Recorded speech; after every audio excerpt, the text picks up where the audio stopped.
Hello, welcome to What's Doing, your one and only destination where we only talk about Malaysian content with the captains of the industry who are steering it in the right direction for an exciting and more engaging content for Malaysian viewers. I'm your host Abid, and today we will be talking with a figure who got TikTok right and ran with it. But before we go there, how TikTok is important in today's media landscape. In today's content landscape, TikTok has emerged as a transformative force, reshaping the way users engage with and consume content. The platform's unique short-form video format, coupled with its user-friendly interface, has propelled it to the forefront of social media. TikTok's importance lies in its ability to democratize content creation, offering a space where creativity knows no bounds.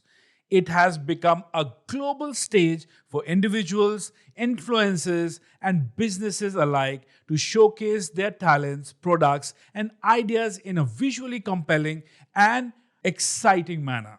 The algorithm-driven content discovery on TikTok ensures that users are exposed to a diverse range of content, fostering a sense of inclusivity. Its influence extends beyond entertainment, as TikTok has played a significant role in shaping trends, propelling songs to the top of the charts, and even influencing marketing strategies in an era where attention spans are shorter. TikTok stands as a testament to the power of bite-sized, engaging content in capturing the imagination of audiences worldwide. Joining us today is Kionz, a dynamic content creator whose creativity knows no bounds on TikTok. With a knack for crafting engaging short-form videos that captivate audiences, Kionz has become a notable presence in the ever-evolving landscape of digital content with more than 600,000 followers. We are thrilled to have Kionz on the show to share insights into the world of TikTok, from navigating trends to creating content that resonates in this fast-paced and dynamic social media environment. Welcome, Kionz, to What's Doing. Thank you so much for taking time out for the show. Hello, Abid. Well, thank you so much, and so awesome to be here. Really an honor to have me. Thank you so much. Kionz, let's start off with, can you tell us about your journey into, a TikTok influencer slash guru in Malaysia? Because I have worked in the past and I have known you in the past as a TV producer. And how was this transition from being a TV producer to TikTok, and now that you have such an immense following on TikTok, what was the journey like? What was, what inspired you to switch on to this platform? Well, thank you for the question. That is a really interesting journey that has gone through for the past two years plus. All right.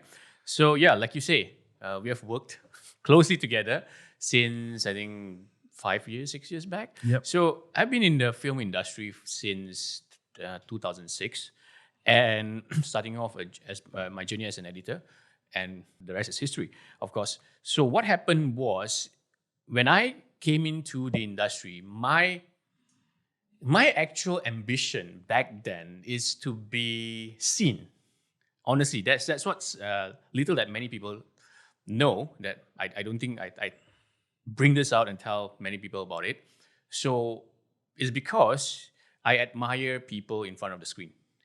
So what happened was, when I got a chance to come into the industry, and I thought, okay, this is the opportunity. Let me just grab this opportunity and come in even behind the scene, doing editing work. At least I can see what is going on in the industry. Right. So then I started YouTube back then. So my YouTube account, if you trace back my YouTube account, my first video was at 2007. Okay. So that is approximately about 17 years back, right?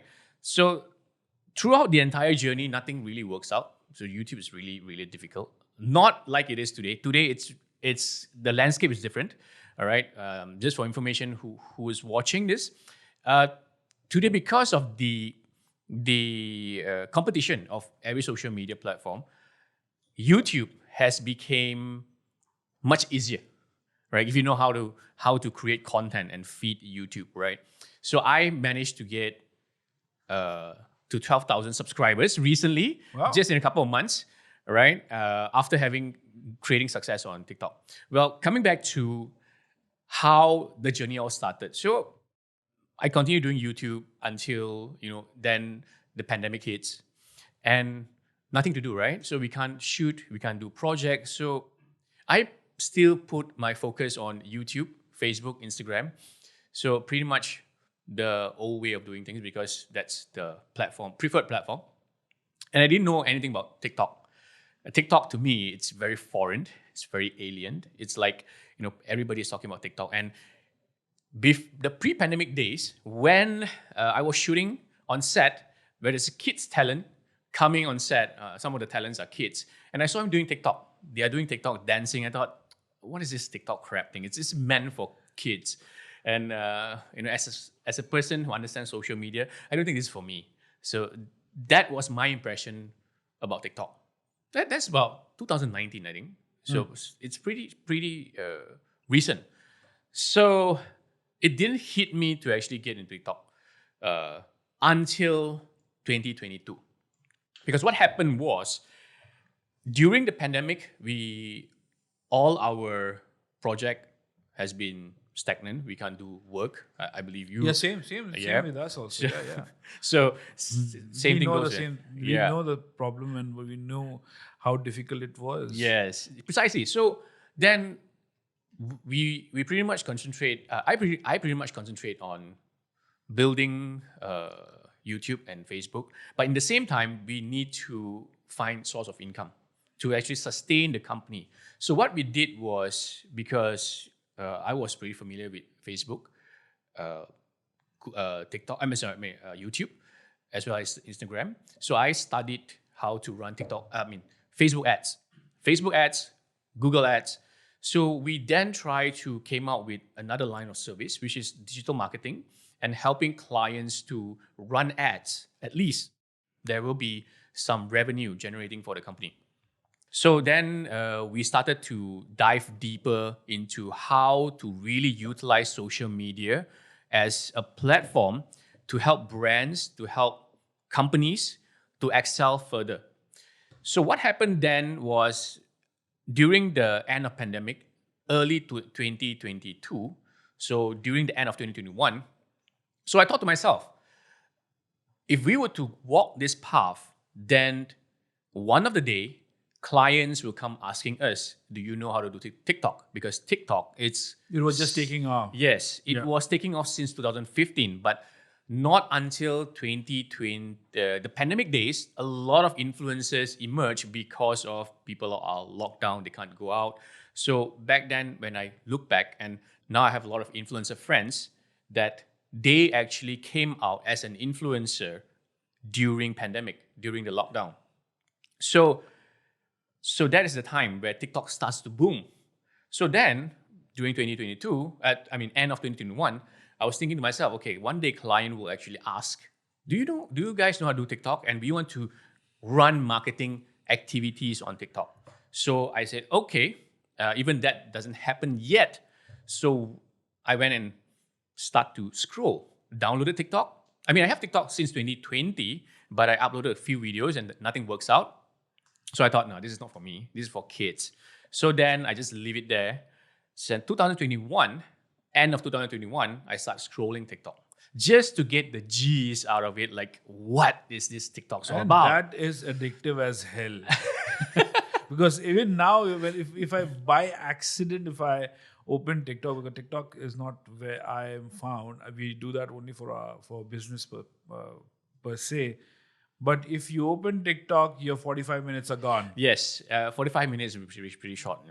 Some people can spend hours upon hours because the algorithm. We'll come to that in a bit. So the idea of TikTok, I didn't really like it because we are so used to Facebook and Instagram, and we can scroll feeds, right? Like one feed after another. We can see the previous feed in between the previous feed. So TikTok is pretty different. TikTok feeds you one particular video right in front of your face. Once you scroll up, the second video comes up. So in terms of habit wise, I'm not really used to that. So I felt it's just uncomfortable. So, but I still try to get comfortable with it. So I scroll. So suddenly, out of sudden, I saw some videos appear on my For You page, which is, they call it the feed on Facebook. So it appeared on my For You page. And then this young little girl, not really little, probably in her 20s, I think. So she was speaking in Malay, Chinese looking. And I thought to myself, I did not follow her on TikTok. Why is she appearing on my feed? So then I was curious, and I clicked onto her profile. So just get into her profile and see what is going on. So because I'm on the verge of studying what is TikTok all about. That was your research. Yes. So when I went into the profile and I found out that she got 100,000 followers, and I was amazed and said, how did she do that? As a Chinese girl and speaks in Malay.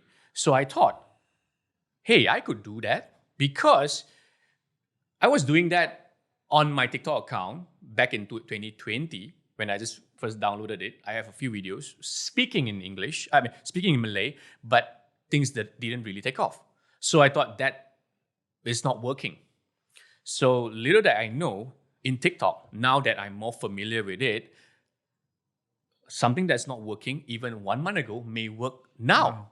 So the frequency changes, the algorithm changes so quickly that probably something that may work now, it won't work 1 month later. It's a trend. Yeah. So then I thought to myself, hey, she speaks in Malay and she got 100,000 followers. I guess I could do that as well. So I just try my luck. So it's a luck trying thing. So I still remember that particular day. It's on January the 9th, I think. So on 9 January 2022, me and my partner have a short trip to Genting, just a 1-day trip. So, and that time the new theme park, they was opening up for free entrance. So then we went up there, and it disappointed us because it was closed on that particular day. So I said, never mind. I mean, since we are here, we just go for a 1-day tour, and then I say, okay, let's do a content. So I just have this idea of doing this content, speaking in Bahasa Malay, and it's just 18 seconds in length. So it's a pretty silly content. So then we shot it, and after shooting it, I just remember the weather, it's already turning dark. It's late in the evening, it's almost 7. So after shooting it, we have our dinner, then we come back. So reaching home, and I uploaded that video at 9 p.m. So because I did not have any expectation on TikTok, because it didn't work out previously, so I just upload it, close the app, and then I just do my own stuff, and then go to sleep. The next morning at 7 a.m. plus, I woke up like how ordinary people do their stuff. You wake up checking your phone, right? So same thing. So I took my phone, and I was in shock. There's so many TikTok notification. I was like, what's going on here, right? So I took out, I turned on the app, and that video blew up. So that video gotten 120,000 views in just from 9 p.m. all the way to 7 a.m. So, and it shocked me because in my entire YouTube journey, where I told you I did YouTube 17 years ago. So until 2022, even at that pandemic, I put quite a number of attention onto YouTube. It doesn't turn out well. So I did not get such an amount of view in my entire content creating career. So 120,000 views for one single video, that's huge for me. Not even 12 hours. Yeah, that's massive. So, and I look at my followers, it went from, I have 2,000 followers, but that 2,000 followers was gotten by running ads previously. Okay. So then that 2,000 followers, initially before that 2,000 followers, before I ran ads for that 2,000 followers, it was merely reaching 100, so it was about 90 plus. So considering I have 90 plus followers, that morning, all the way up to 4,000 followers, and it keeps increasing. The view keeps on going. And these are all organic. You're not paying for it. Yeah. For that particular one that blows up, is all organic. There's no ads was paid. So 48 hours later, that video went up to nearly 800,000 views. And in 48 hours, I gained 20,000 followers on TikTok. So then what happened was, there's something happening in here that I felt obliged. So it's an obligation. Now that I have followers, I have not gained such followers in my entire life. So now I have 20,000 followers. I felt that You have tasted a little bit of celebrity status. Yes, and it's not just celebrity status. It's just like the responsibility of now I have this much of followers. I mean, this many followers, and what can I? What sort of value I can create for them? So I thought, okay, I cannot just stop here. I cannot have that YouTube mentality, because back then YouTube, I create one content and probably 1 week later another content. Before pre-pandemic, even worse, one content probably a month or maybe 3 months one content. That's why I don't grow on TikTok. I mean, don't grow on YouTube. So then now it seems that I have this responsibility to create content. But seriously, I'm pretty lost, because that was a silly piece of content. The content goes like this. I speak in a very broken Malay accent, really, really like how the Chinese without proper Malay accent speakers speaks, and suddenly I switch into a very, very perfect speaking Malay, like how the Malay people speak. So I guess there's a tweak there. There's a something happened, and someone just that particular moment just caught the attention. Okay. So then I really don't know what to do. So my second video was even more silly. My second video was just a thank you video. Say, oh, thank you guys. You have been great because you make my video went viral, and thanks for following and stuff like that. So that's what I do. And all of a sudden, someone just some followers just commented. He said, your BM is pretty fluent. Why don't you teach Chinese? Yeah. So then I started off as a language teacher on TikTok. So I started teaching Mandarin. You see how ironic it is that I can barely read Chinese. I'm not Chinese educated. I only can speak the language. So, but not Chinese educated, but I'm teaching Chinese. I mean, I'm teaching Mandarin on TikTok. So that went on for a while. At that moment, I got an invitation. There's a notification from TikTok saying that we want you to become our official creator. And what is the benefit is that you get to be in a official group with other creators, and you get support. So then I immediately sign up, and from there on I became an official content creator under the wing of TikTok Malaysia. We don't get paid, of course. We don't get paid, but we get the latest update, and we get a manager to manage us. And there's a lot of insight. And they also push your content, right? Yeah. Okay. So we have a better direction. So that's the entire journey, how it all started. And the rest later on was it's all effort and continuously. And you have to be consistent about your content. Every day you have to make content. Right? Yes. Speaking about this, right? So what happened? I mean, share a little bit. Track back a little bit more about my entire YouTube journey, right? The reason why I think I can't I can't find success in YouTube is because, like I said, I came from a similar background, the TV background. We has this mentality of every single piece of content needs to be really refined. Lighting needs to be good. We have to have good talents, and we need proper shooting, different kind of angle. Back then, doing jump cuts is never even in my my scope of working that SOP. So jump cut to me, it's something that we as a TV person we cannot accept. It's a shoddy job unless you are Godard who can make jump cut look good and make it to a classic cinema. Precisely. I mean, jump cut. Jump cut is something which is a no-no to a TV personnel. I bet you agree. You really agree with that, because to us it's like when someone does a jump cut, it really looks shitty. It's not the editing, on our perception, this editing suck. All right. But today, all the user-generated content, self-generated content, everything is jump cut. It has become a trend these days. But back then, when we on our TV, we have to consider, right? Okay, so now you're going to cut from this point to another point. You should consider a second camera or either a close up. You can't really just jump cut from the same angle.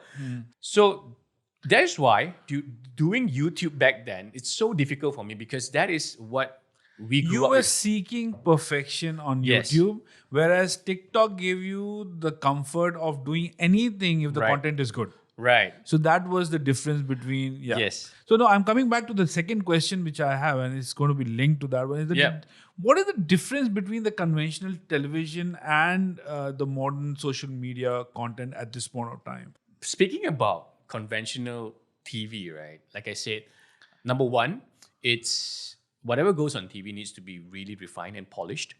I bet you agree with that. I mean, Now it has to look cinematic. It's not television, it's cinema on TV. right. When you're right. making television, it has to be that level of quality, color, edit, direction. True. I mean, it's not. We can't deny that. Even now, if you look at dramas coming from China, they are really, really superb, right? Yep. Because China is putting a lot of money in each and every episode of their TV series. But well, still, I think the local television still has the room for improve. I think. Yes. Obviously. So, I mean, budget still sticks the same back for 20 years back, I think. But I mean, yeah, but at least the local television, even if we can't see very cinematic stuff on our local television, on our local channel, but still it is pretty much polished. It has a set of rules to play with. All right, people in television know this. That, like I said just now, your editing has to be in order. The definition in order is what we study in film school. Yeah. It's like, okay, you can't just simply cut. You need to have a proper in-out point. You need to have a point of reference. You know how to join two different footage together. So that is what our practice is on TV. That's the holy grail of editing. Yes. You know? Yeah. So until today, I believe that is what is being practiced on television, and it cannot be overwritten. It cannot be override. So on social media, whereas it's very different because people who uses social media doesn't even have a single knowledge and they don't know things. They don't know anything about how TV works. All they know is I have a phone. I can record a video, so I don't care. As long And as I have a software like TikTok and IG where you can just put it and publish. So I think most of the people today, social media users, whether they call themselves a content creator or not, all they want is for their voice to be heard. That's all. I think that's the main difference. So you see, on television, this is my personal opinion. On television is that you want your message to go out in a proper manner. There is a set of SOP to follow. You know, you have to go through censorship, yada yada yada. So there's a proper channel, right? On social media, no one gives a damn. So people just say, all right, today I can use social media freely. I want to express myself. So as long as I've been heard, it's good enough. So that's why the new term came out later that I know, the system called UGC, user-generated content, which is back then during our TV days, we don't even know what is UGC is all about. We don't even have that term in the industry. So UGC is they don't have a set of rules. As long as I shoot, I edit, and personally, when the user feels that the content is good enough, that doesn't make them look stupid or whatever it is, that's enough for them to go out. So that brings me to another question. What sets your content so different from the others that you have such a big fan following? That's really, really a good one. So to me, coming from a TV background, I always believe one thing: content. So many people, they got misunderstood the real definition of content. you can define whatever you put on social media as video, but you can't define and you can't claim your piece of media is a piece of content. So many people does not understand this. If I take out my phone and I shoot that particular teddy bear there, or I'll just shoot a mic here, or some people just like to shoot their cats and just upload it on social media, that is just a cat video. So content needs to have content. There's a content to it. There's a story to it. Yeah, I mean, what is content is all about. If you happen to go to a supermarket and you pick up a food pack on the rack or something, there is a content. What is in there? What's the ingredient that makes up this particular product? So when you talk about a piece of content, a good piece of media, then what makes up the content? So you need to have substance in the piece of content. Then you can call it content. This is my personal preference, right? So to make that easier to understand, it's value. To me, back to the question, what makes me different? I think I always stress about value. The things that I put out on social media is not about myself, but rather it's about when I figure out to put out one piece of content, I would think, what user can benefit when they watch this piece of content? So because the nature of human being, this is what I studied, based on psychology, no one gives a shit what you really put out there unless it matters to them. Yep. Right? So even in TV, you have really crap TV shows. All right? You have really bad viewership TV programs.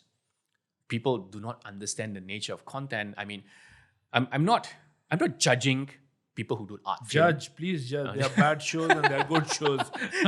So I mean, this is a podcast, so sometimes I don't want to be too bold here, but I mean, sometimes there will be art filmmakers. They express art. Well, nothing wrong with that. This is that you cannot captivate the mass audience. Yes.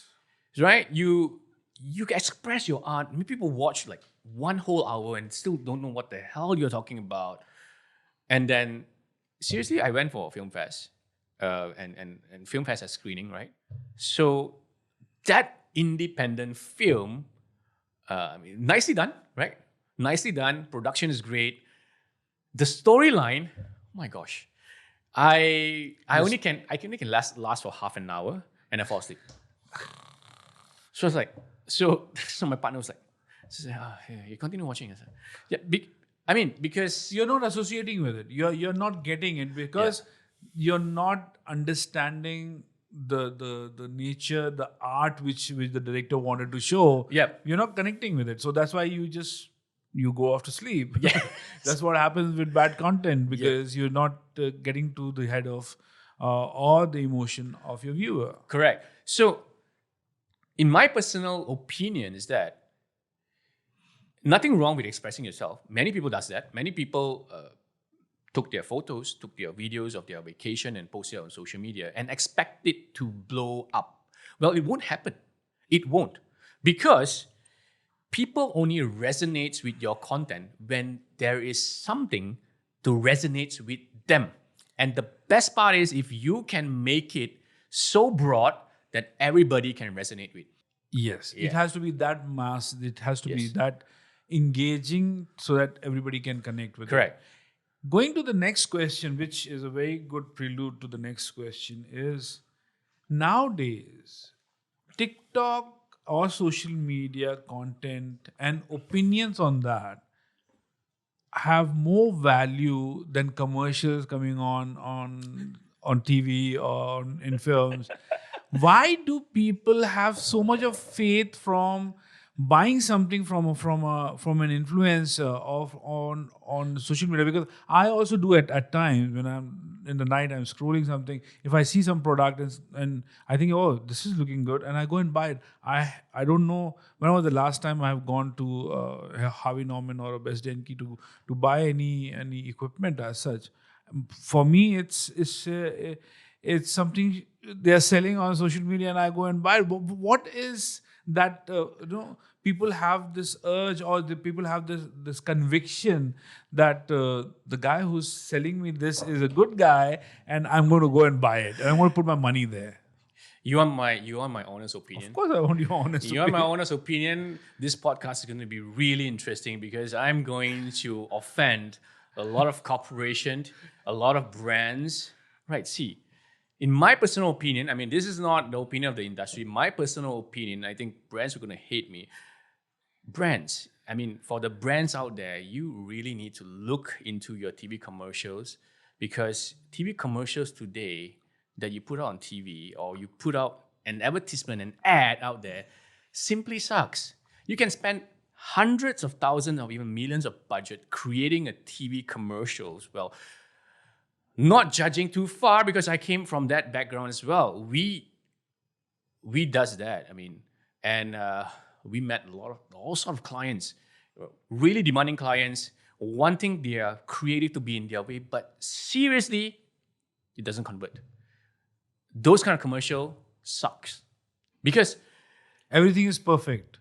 Everything is nice. Yeah. From the lighting to the facial expression. From the makeup, from the talent, multi-million-dollar talent, Yes. the supermodel, everything is great. But the thing is, no one wants to watch this kind of commercial anymore. Okay, let's just not put social media aside. Let me just ask you this question. When TV is still relevant, well, for some people today it's not, today is still, but when TV is still relevant back then, when you're watching a piece of drama or program, what will you do when commercial breaks come? I'll go for a leak. I'll go to the See? toilet. I'm going to go grab some food or drink, and then come back within 3 minutes to go and watch my TV show again. See? But still, until today, brand really doesn't understand that. So much money put on commercials, and yet people are not watching them. People change channel. People go for toilet break. So here's the thing.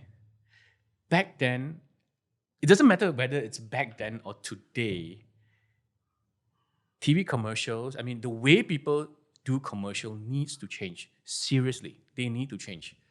If brands keep on doing things like that, emphasizing on the supermodel, emphasizing on the really good lighting, I mean, nothing wrong with that. But the most important thing, the most important substance, many people just forgotten, it's the content of that commercial. And also, how much is it converting to Yeah. cents and dollars for the brand itself? Yep. Whatever they're selling, are the consumers going to come back and buy those stuff? Yep. But even before we reach that stage, right? In order for you to actually introduce your brand to the mass, you need a vehicle, you need a channel, right? I mean, you need something to hook the audience in order for them to actually consume what you're putting out there for them, in order to know your brand. At least the introduction part, you need to actually do it well. So today, back to the question that you're asking, how does it different, and why today people are buying off from an influencer and stuff like that? It's because influencers make better content. They make more believable content to represent the brand. I mean, looking at the whole landscape today, right? I mean, sorry to say this, but a lot of brands today rely on influencers that can sell to sell their product. The brand owners, the businesses, the marketing department of the particular company and the corporation does not know how to sell their product. You know how sad is that? It's like they do not know how to market their product. All they know is to create fancy TV commercials with, company has the budget to actually throw. That's all they know. But today, why do we get influenced and you scrolling TikTok late at night or Shopee, whatsoever it is, and you saw someone's live stream on Shopee, or is it on Lazada, or is it on TikTok, you get influenced is because the person who actually promoting the product, showing you how practical the product is, it's so much more better than the TV commercial that you would rather skip when it comes to you. Whether back then on TV or today, even when you're scrolling, you still see ads coming out, you rather just skip it. Yep. Or even YouTube pre-rolls. Yep. Right? So that's a problem. So that's how, after studying social media, after gaining such a mass following and understanding what works, what the consumer and the audience wants, it's really different from what marketers used to think. Not used to think. Until today, they're still having the same mentality. Basically, they haven't upgraded themselves to what is, because this scenario, the social media world is changing by the day. Yep.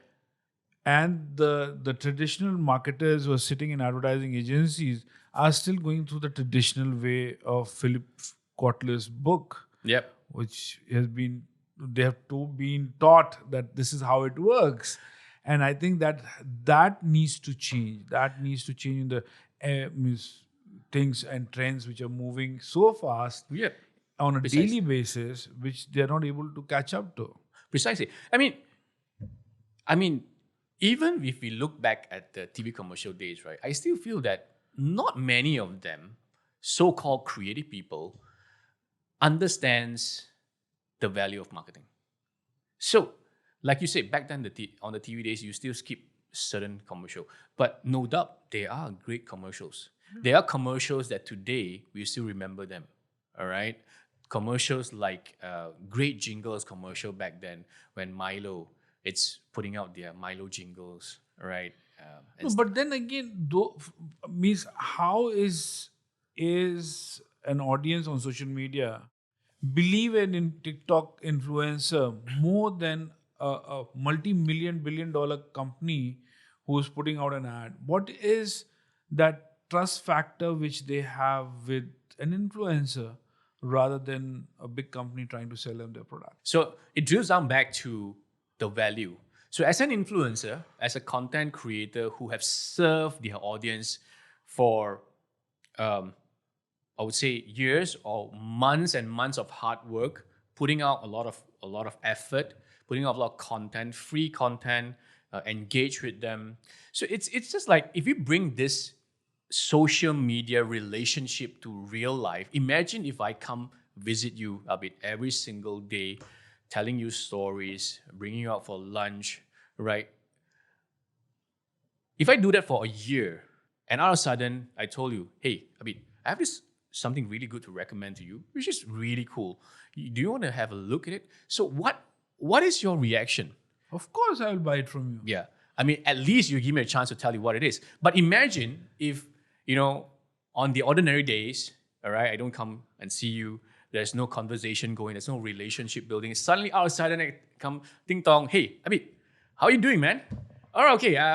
It's like one of those, your friends who become insurance agents. Precisely. So to bring that to social media perspective, it's that the big brands are like your friends that has became an insurance agent that come and bombard you with their ads, with their stuff. But influencers and content creators, they keep creating content. Even if they are not selling you the stuff, even they're just reviewing and telling you about the gadget and all that. It's true, sincere review, right? And telling you, hey, this is what I'm going to share you. And you do that constantly and consistent enough, and you gain a pool of followings, people will just trust you. Yeah. And they don't even bother whether the quality is good or not. Of course, if you want to be unethical, you can sell anything. But that will actually jeopardize your reputation in future. But then for us as an influencer, it's easier for us to sell. But of course, no doubt, there are people who have high followings, they do not know how to sell stuff. Well, I would say it's an all-rounder thing. You need to establish a great connection relationship with your audience. And secondly, you need to have a selling skill. At least you need to have this closing and converting skills.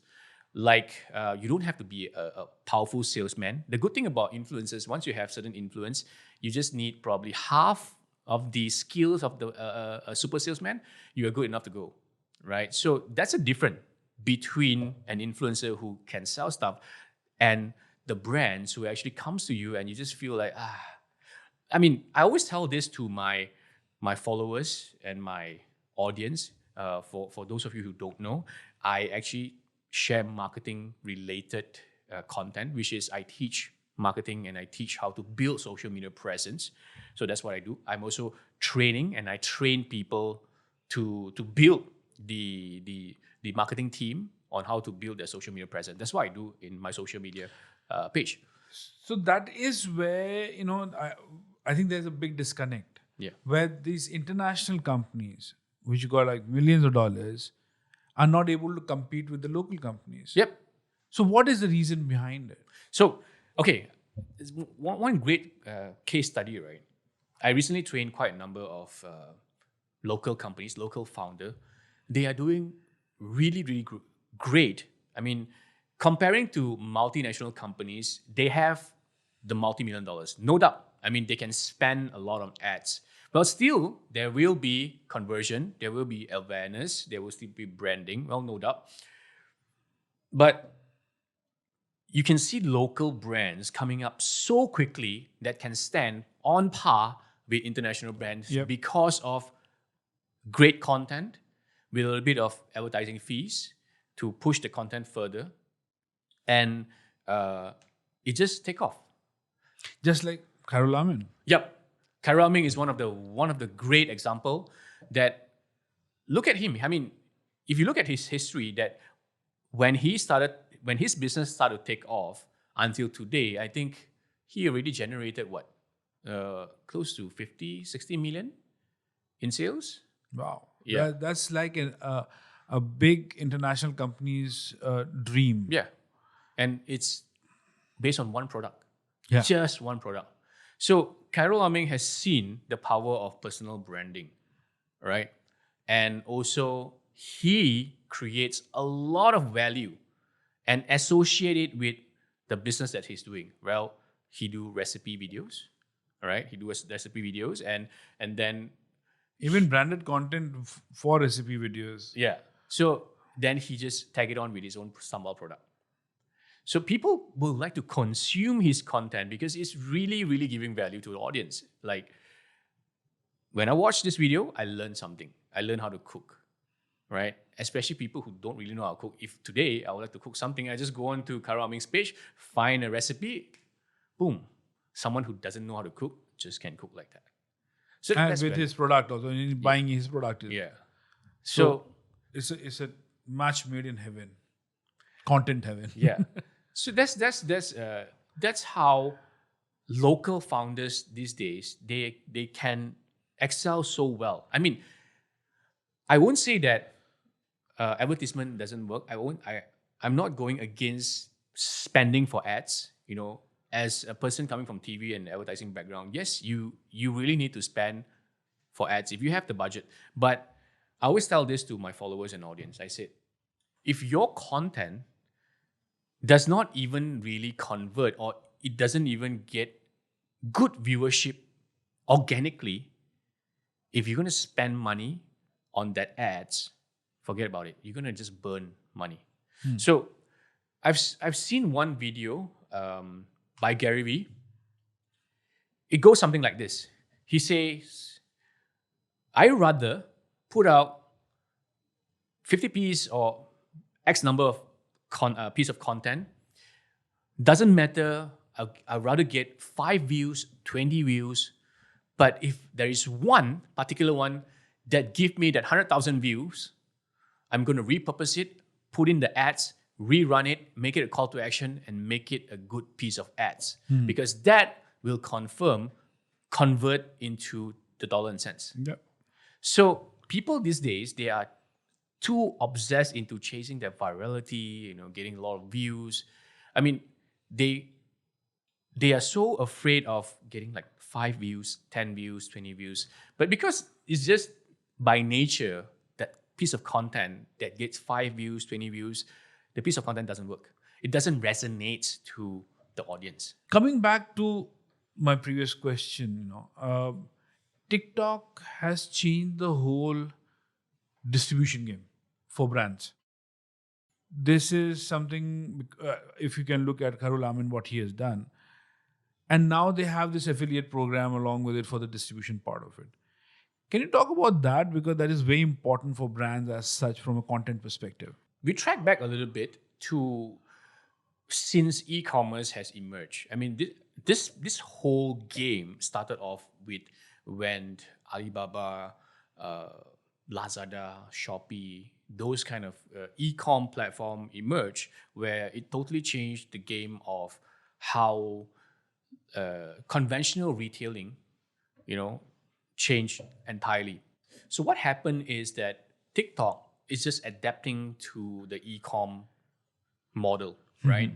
But how they did it is so brilliant, is that because e-com has been around for quite some time, and people are so used to now online purchase. I mean, back then, do you still remember when someone talks about, hey, you can buy something online, you were kind of skeptical, right? Someone will just take your money and run away and whatsoever. But today, the trust has been built so strong, and today you don't even bother. You just buy something off Shopee or whatever it is, or even Amazon.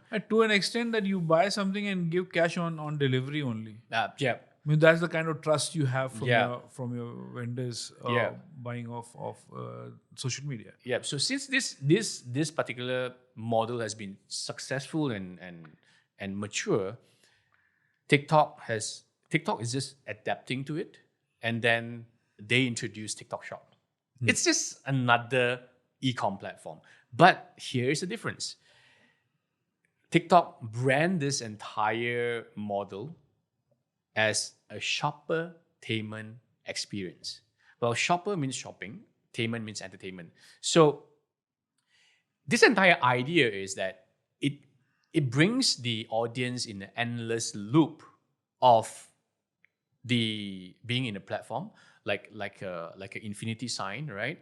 So people go through a content, they consume a content, they have fun with it, and suddenly some product content came out. But of course, given that piece of product content is consumable, it's also interesting. So people get entertained, and after that, they just click on that particular shop now button on that particular video, and they just buy it out from this video. And once they complete the process, they continue serving the platform again, looking for content again, and then suddenly another product comes out. So user will bring into this endless loop of shoppertainment experience. So now TikTok has that strength that brings many sellers, brands, businesses coming into TikTok to set up this thing called the TikTok Seller Center, which is a TikTok shop, owning a shop, online shop on TikTok.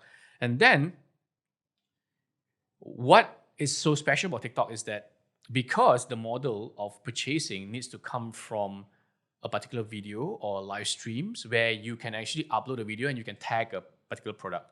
So when it's published, then that particular video will have like a little icon at the bottom where you can press, the product emerge, you can add to cart, buy now, check out, everything in-app. The experience is so seamless and it's so effortless.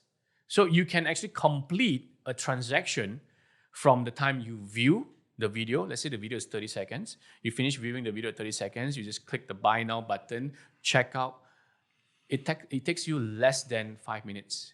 Wow. Or less, probably 3 minutes below, you can complete a transaction. It's so convenient now that people didn't even want to leave the app. So going to the next question is that why is TikTok so addictive, which is more than Facebook and Instagram?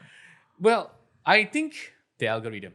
So the algorithm is geniusly crafted, and the algorithm, it's working for the creator as well as the consumers. For content creators, they have a merit system, right? They put out content. Even if you don't have followers, you don't have any followers on TikTok, you put up content, TikTok will find a pool of audience for you. So why people can get so much traction on TikTok is because of that. The algorithm is based on merit factor. Merit means it depends on what is the reaction. Which groom is looking out for which bride? No, not that merit.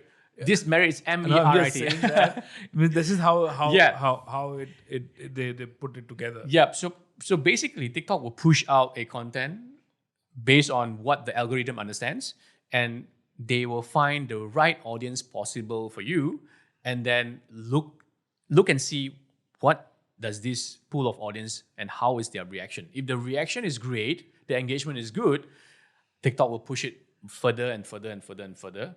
So that will actually promote great content to a bunch of audience, that makes it so addictive, because the algorithm can tell which content it's working, which content it's can retain users. So that algorithm actually helps the content creator, as well as it will retain the users and make it so addictive, because once you consume one piece of content, they will immediately capture your actions. Like whatever you do, how much time you spend on this particular content, do you press the like button? Even if you don't engage at all, the algorithm is so smart that they can track how much time you spend on that particular piece of content. Today, let's say you are scrolling, and so happen if you saw someone dancing, sexy dancing, right? And you spend a little bit of time on that particular content, even if you don't engage, just in case, if someone sees you engaging, pressing the like button or putting a comment, so that it's quite embarrassed to show that, oh, you show interest in all this sexy dance kind of thing. But even if you spend enough time looking at that piece of content, trust me, the next content comes out will be the similar content, which is a sexy girl dancing. So that is how precise the algorithm is. Even if you don't engage, but they track on the time that you spend on each content. Tell me one thing. I've known you as a producer, and you did pretty good in your producer days. And then this whole switch to TikTok happened. And I see you more involved in TikTok now than you were with television before. I think TikTok is paying you a lot of money, and that's why you're not going back to television. What is the secret sauce that pulled you completely towards TikTok than how you were producing TV shows before? Right. Okay. It's actually the job satisfaction. Because I came from a commercial background, like how I told you. We create content for brands, and like I said, we never agreed with the client's creative direction, but because they pay us. So say, okay, take it and go. This is what you wanted. But to us, we know that this is not working. But the thing is, it has a lot of stress being in commercial, being on TV sometimes. I don't do TV shows. A TV show is much more fun, right? But we do commercials. So commercial is a different ballgame after all. So then on TikTok, it's a very different feeling. So you get the freedom to express whatever you want to express, of course, provided if you provide good values that will exchange the audience. And from the pool of audience, the fame, of course, follow up by financial rewards. I mean, brands will come to you because they know your audience buy into you. They want you to promote their products. And of course, when I start to learn how to do affiliate marketing, I start to pick the products that I like to do. and I create my own creatives. I don't need to answer to the client and say, look, I create a commercial for you. No, that commercial, this, you shouldn't do it like this. You have to show the logo bigger. The product has to go on screen all the time. And I was just like, you man. So it's like, for us as a content creator, we will be so much more, the process is so much more enjoyable. All right. We promote a product without hard selling it, but our audience enjoy it and they buy it out from our videos. Well, that's where we earn our money. And of course, TikTok don't pay me, obviously. I mean, honestly speaking, TikTok don't pay me anything. It's just that I'm making money out of all this affiliate marketing stuff. And then later on, because my image on social media, on TikTok, is actually as a trainer, someone who trains about social media marketing. So I get training inquiries. Today, I'm training corporations. I'm training their marketing departments, right? As well as,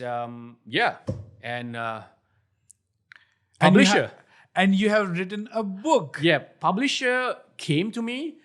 These are all opportunities that came along. Publisher came to me and say, can you write a book, publish a book?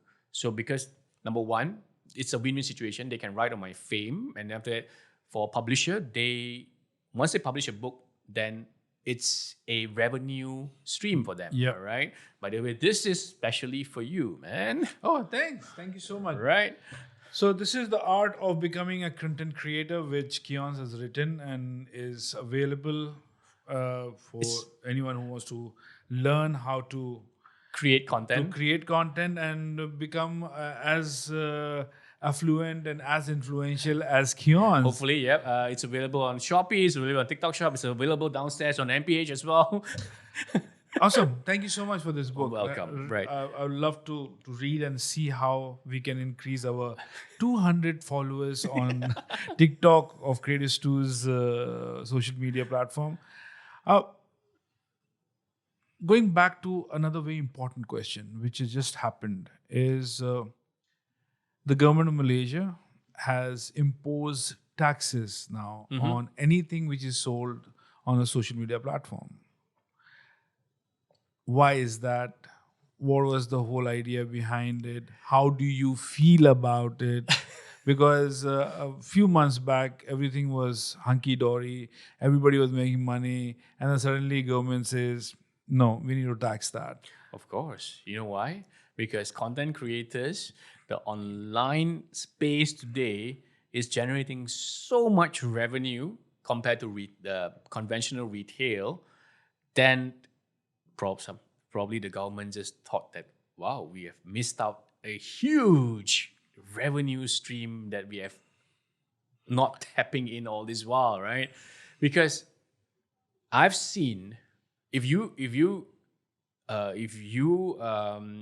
notice, Khairul Aming just launched his new product, and guess what? He made 1 million in sales in just 3 minutes. Yeah, that was like record breaking, earth shattering. Yeah, 1 million in sales in just 3. Imagine that is what has been seen. Those which is unseen and undeclared, how much money has been going on the online space, especially today in the TikTok and TikTok Shop platform, that I see local founders making 1 million in sales in a couple of days, right? And today they are aggressively running advertisements.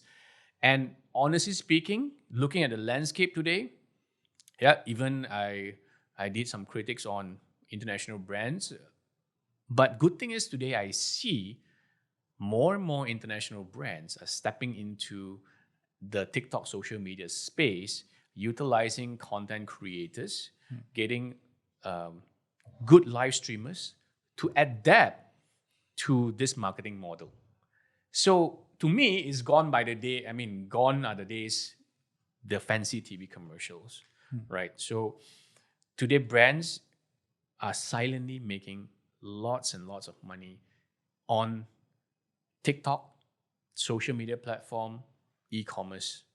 So that's one of the main reasons where the government sees Wants an to take opportunity. to take the piece of the pie. Yeah, I mean, it's huge. It's huge. If I got my facts right, I mean, this is not official. When TikTok Shop came into Malaysia, they actually presented a report because before that, they actually bring that model to Indonesia first. And Indonesia was a huge success. Every single month, tens of billions is transacted on TikTok Shop alone in Indonesia. Rupiah, you mean? Yeah. Tens of billions, probably, I don't know, in dollars maybe? It's not rupiah. Oh, really? Yeah. I mean, if it's not tens of billions, it will be billions. Billions of dollars are transacted on TikTok Shop alone in Indonesia. So you can imagine, I mean, Malaysia is not as huge, but still the potential is crazy. No, there is. Yeah. I mean, the market space in which TikTok operates in Malaysia and the kind of business that happens, it's just mind-boggling. It's just mind-boggling. I don't have the numbers right now, but yeah, looking at if the government can come and tax that kind of revenue, that means that they want the piece of the pie. They even are taxing affiliators, not just business owners, not just people who comes in as a shop owner selling on TikTok Shop, but those who are not owning products, just being a content creator and tag along some products and just sell as an affiliate. Government are also eyeing on them because some affiliators making tons of money. Yeah. Okay. Well, I think they should be doing that because again, if the retail shops are not making that much money and social media shops are making more than retail shops, I think it's but obvious that the government is going to. Oh yeah, this is one. You remind me of something. One point that I suddenly recall. It's about the comparison between social media retailing and also conventional retailing. So this is a vision that I actually learned from some of these great business mentor in China. You know, these days people sell on lives, even TikTok lives, Shopee lives, right? And people kind of complain. Like sometimes they say, "Oh, my life, no people, there is no numbers. I mean, people are not viewing. There's no viewership." All right. So I came and asked them like, "So what is your viewership like?" Say, 10 people, maybe like 5, 10 people sometimes. But do you know that this 5 to 10 people, although it may looks very tiny, if you bring it to compare to a conventional retail, let me ask you this. If you open a shop, right, down here in Damas, in Publica, in one day, what sort of traffic will you be getting, let's say in weekend? What sort of traffic you get? I mean, let's say you open a shop 8 hours a day, or maybe 12 hours. What kind of traffic are you looking at? Maybe, okay, I give it a rough. Maybe on weekends you get about 100. That's 100, right? But imagine, if you do a live, you have just probably 10. You're seeing the numbers are probably about 10. But the 10 people, which is 5 minutes ago, will not be the same 10 people as it is now. And the 5 people or the 10 people, 30 minutes later, will be a totally different batch of people. When you end your live stream, probably that 2 hours live stream, you probably get approximately about 100, 200 people coming in and watch your live. That's equivalent to you opening a store right here, paying all the overheads, and you only get that traffic during weekends. Yeah, if you compare that, then I think that makes sense. That really makes sense. So that is why the social media space is so impactful these days that someone can just own a piece of sample. They don't really need to stock up. They just can own a piece of sample and then open a live. That's equivalent to opening a shop already without needing to pay their rental, their overhead, for electricity, for internet, for everything else. And guess what? You get the same amount of traffic when you rent a store at this high traffic area, which just costs you a bomb. Probably 10,000, 15,000 a month, right? So when someone can see the logic of this, right, they will see the power of, I should not look down on this 5-10 people on my life. If I constantly do it every day, there will be conversions. Yep. Right? There will be conversions and sales. So that is how the entire social media game plan is not change. It's not just changing the landscape of we consume content today, whether it's, the comparison of TV and social media. It also affected and impacted the entire economy in terms of retailing and businesses. Yeah, it has changed. Yeah. It had, but how do you collaborate with brands and your partnerships with brands on TikTok? Well, to me is that if they see the value of my content and they think that their brands and product are pretty relevant to my audience, then I may do a paid content. So ranging within 5,000 to 7,000 per video, right? So then from there on, we will promote their product. But in our way, it's not that back then TV commercial style. I have to follow the clients, whatever creative they want to. If that's what they want to, I have to say, you myself just do it on your own, because I know my audience. Yeah, better. no, that has been from the very beginning, because all the influencers and all the I would say online celebrities, they know their audience. So I think that's where brands don't say anything, because you're talking to your own people and you know better than anybody else. So that brings me to the next question: is how do you keep yourself updated with the changing algorithm on a daily basis? How does your plan changes? How does your strategy changes? So keep your audiences on the high, as well as making sure that you are moving towards in the right direction of the algorithm, which is very important for your kind of job. Well, honestly, I felt it's not easy to do so, but we as a player in the industry, because we have certain accounts that we follow, and sources are coming from everywhere. All right, I follow creators from US, from different countries, even from Malaysia. But one thing good about us is that we are the official creator of TikTok Malaysia, so we will get a first-hand update. That's number one. Then, secondly, if we don't have this kind of resources, trust me, if you are already in the game for a certain amount of time, you can roughly sense. This is like an instinct thing. Like today, my success is being duplicated on Instagram as well as YouTube as well.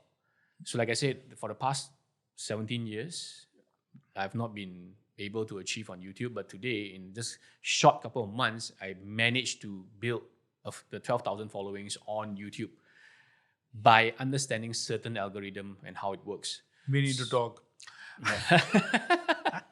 Yeah, of course. So, and one thing good about the social media landscape today is that all these platforms, they are competing against each other. Yeah. So you, as a user who are sensitive enough, we can roughly gauge. Okay, so everybody is copying everybody. Honestly speaking, IG Reels and Facebook Reels and YouTube Shorts are just an identical copycat of TikTok short videos. Yep. The algorithm are being duplicated the same based on merit. Today, if you upload IG Reels or Facebook Reels, you may go viral easily. You can do that on Shorts as well. That's how I actually gain this amount of followers on YouTube. So then TikTok is stepping into the YouTube territory. So because they want to try to monetize as well as YouTube, they are encouraging 16:9 video on TikTok these days. So you can click the full screen button. They are trying to add on more traffic traction for those who upload in 16:9, longer videos. So the shorter video days are probably not so relevant anymore. Now TikTok is encouraging 1 minute and above. So those kind of things, sometimes they will send you notification, like a newsletter on TikTok, push notification, they'll just hint you 1 minute video and above gets more traction. So you know. they are encouraging you to make longer videos. Long videos. Yeah. There's one thing which really boggles my mind, because recently I've heard news and I've seen some of our friends' content being, broken into 1 minute content. Like one of my friends, telefilm came out on one of the platforms, TV platforms, and his movie was pirated and then broken into 1 minute, like part one, part two, part three, a 90-minute film, and then was put on TikTok. And that was blatant plagiarism. How can a original content creator who's making content and his content is, or her content is being plagiarized, how can they, take precautions that that doesn't happen? Actually, if you're looking at this matter and this issue, right, it has a system that governs this. It's just that probably sometimes certain creators, it's unfortunate. Well, if we look at the community guidelines of TikTok as well as YouTube, reuse content, copyright content are not allowed. So only original content are supposed to be uploaded onto these platforms. So like sometimes I do notice that there are people stealing off my content and then re-uploading it into their account, especially when today the affiliate marketing is concerned. Many people doesn't know how to do a proper selling video that converts. So once they see a video does well, they just rip it off, upload it in their own page and tag the product, and they make the money, not me. So good thing about it is once we find out, we can actually report it for copyright infringement, and then TikTok will actually take action and pull the content down. So actually, it's already being protected in the platform itself. It's just that sometimes anybody gets unfortunate. It's just that when you get ripped off and no one finds out, so I mean, it happens, especially if you are being too famous. I mean, you have high followings. Many people, you are under many people's radar. Whatever you do, people just paying attention to it. So once they see, wow, this video is really converting, scrap it off. Thank God we are not that famous.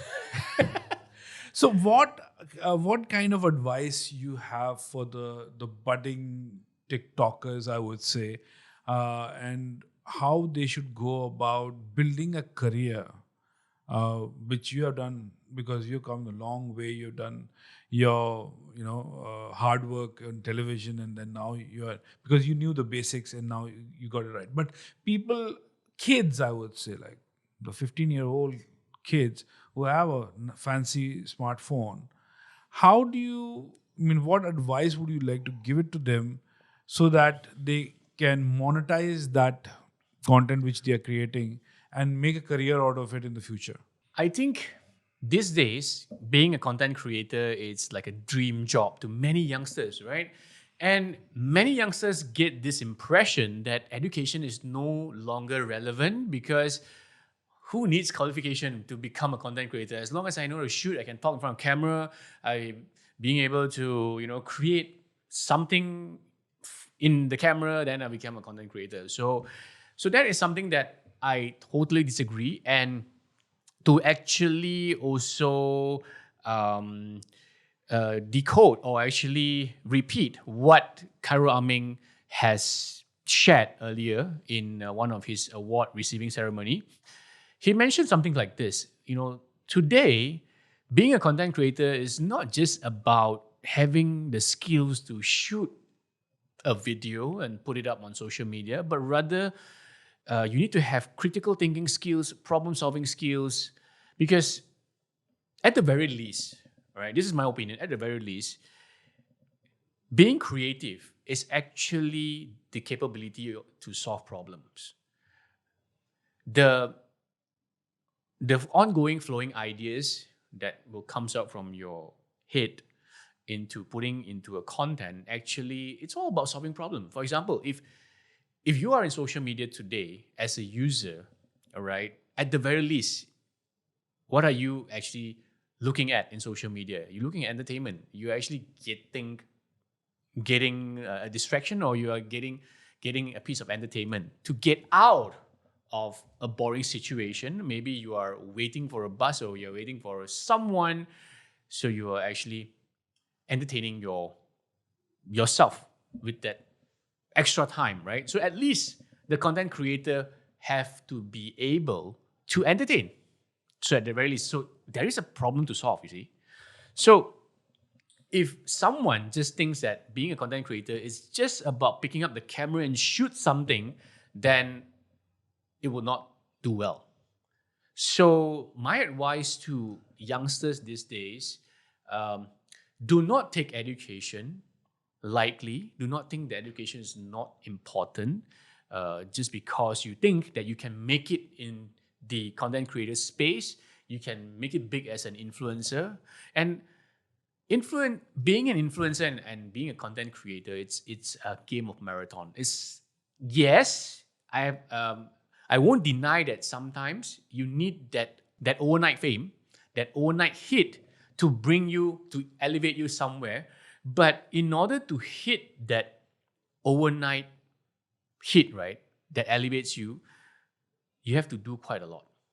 You have to keep failing, keep doing. Things may not work, right? And you have to just keep trying. So if you don't have that determination to keep going, keep trying, then content creator may not be a suitable job for you. And at the very beginning stage, it's a very, I would say, it will put you at a situation that will actually starve you if you don't have a proper job. You need to get a proper job, all right, to at least sustain your life. Then do this and build this up.